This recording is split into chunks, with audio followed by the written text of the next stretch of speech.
Well, repeat offenders accused of committing violent crimes while out on bond, like that young man we just mentioned, is something we continue to cover in our ongoing series, Breaking Bond. And we have Fox 26's Randy Wallace continuing our coverage tonight, looking into another suspect out on bond for capital murder, accused of committing more crimes.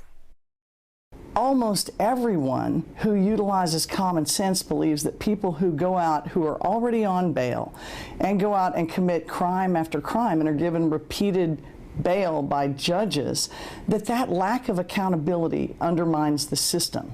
But it seems some criminal district court judges care about common sense about as much as they care about public safety. Look at all these judges, and when they see these guys come in, you can't tell me they don't recognize these names. They don't see that many people every year. I'm sorry, they don't.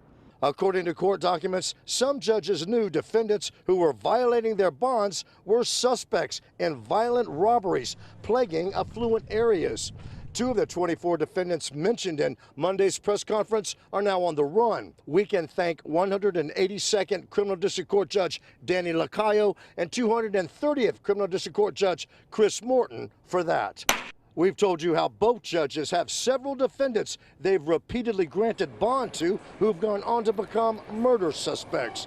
Judge Chris Morton gave 22-year-old Jeremy Haynes probation for the crime of jugging. He was basically casing people who were going to banks, following them around, and then he would basically come up and rob them.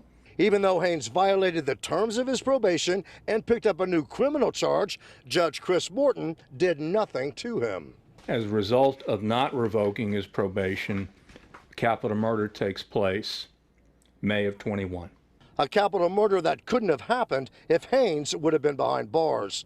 182nd Criminal District Court Judge Danny Lacayo set bond for 21-year-old John Trail Miles at just $10 grand.